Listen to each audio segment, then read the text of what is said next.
Hi, today I wanted to talk about some of the social causes of depression.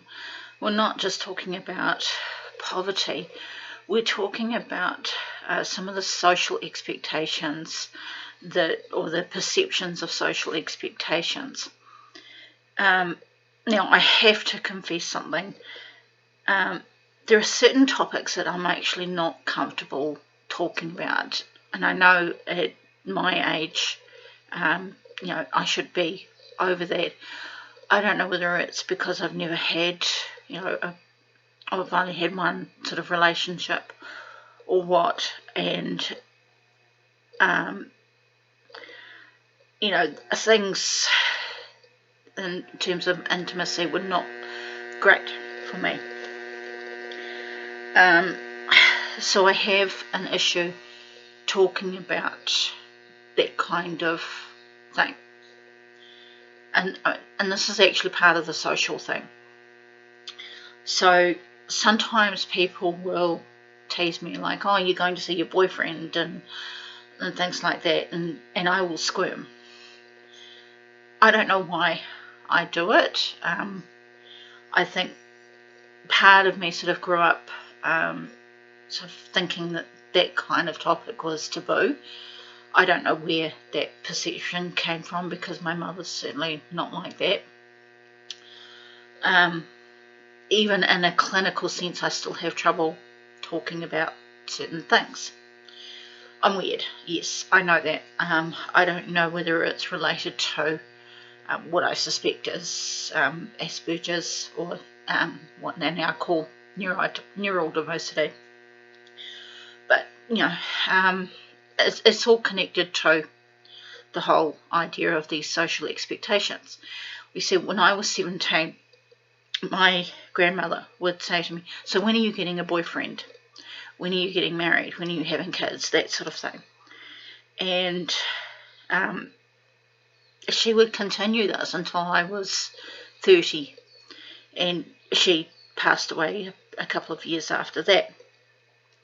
So to me, it was that expectation that I conform to what she believed was my role in life. So the fact that, I had a degree and things like that just didn't matter to her. I can sort of see it from her point of view. I mean, she was of the generation where women were housewives, and even though she did work, it was more, she was there to be the housewife, to look after the house and the kids, and so she was pre-feminism. Whereas I was of the generation of the 80s with girls can do anything kind of slogan, and for a while we did actually really believe that, and it's kind of gone a little bit backwards. I mean, there is still quite a lot of sexism out there. I don't want to say that my dad was a chauvinist, but I do believe there was an element there in his behaviour.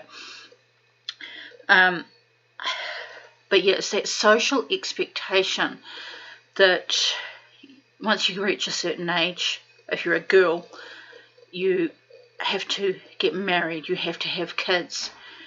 And it still bothers me to this day that I haven't actually met that expectation.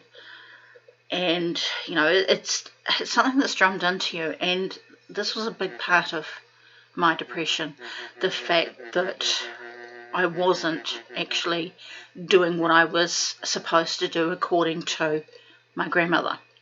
My mother's different. My mother supports me in everything I do, and she'll tease me and she'll say, oh, you're going to see your boyfriend and things like that, and of course I'll get all uncomfortable and embarrassed, but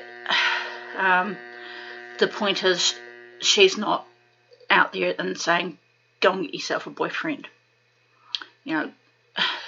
It's do what you do what makes you happy. And so to her, I don't have to conform. my self-esteem is actually connected to that as well. In some ways, it's like I expect, or I measure my success by the way that I follow those who have gone before me, and that's not really what it's all about. And I know, it's easier said than done, and I'm still working on that myself. But yeah, it's the whole idea that you do what you do. You do what makes you happy, and as long as you're not hurting anybody else, then why do you have to conform to what society's expectations are? The thing is, too, these expectations change. This is a social construct. So you look at the 1950s, 1960s, Marilyn Monroe, the actress. Today she would be considered plus-sized. Yeah, I know. But according to the expectations that we see in the media, that we see in modelling, people think that being skinny is actually the ideal image. And, I think if a person is bigger than normal, as long as they're healthy and, as long as they're reasonably active, then who are we to say that what they're doing is wrong? There is this one actress that I really admire right now, and yeah, she's big, but she's beautiful. She's just an amazing personality. I haven't met her in person. I'd love to, because I would just say to her, I think you're amazing. She's been a lot, and what I really like is that the TV show that she's in, even though there was something about her contract and that her and her character were going on the same journey together, there's never anything sort of said like you have to be skinny or you have to be a certain image that we want you to have. It's more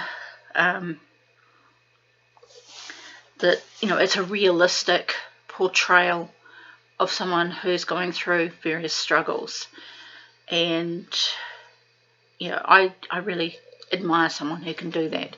I couldn't act to save my life, but for someone like her, it's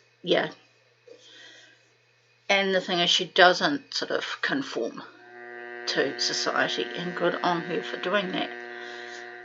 So in summary, it's when we put pressure on ourselves to conform to what we believe are society's expectations, then that is when we start struggling with our emotional issues. And so sometimes with depression, we're our own worst enemy.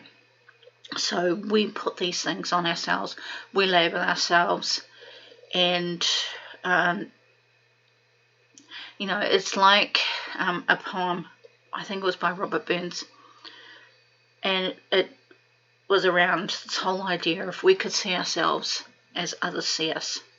So we are quite hard on ourselves, and so we see ourselves as we think others see us, but most of the time it's not actually the case. So anyway, that is something, if it is something that bothers you, then it is something that you can work on as well. And I would love to hear about somebody else's journey and how they're actually working on that. And that's me for this week. Bye.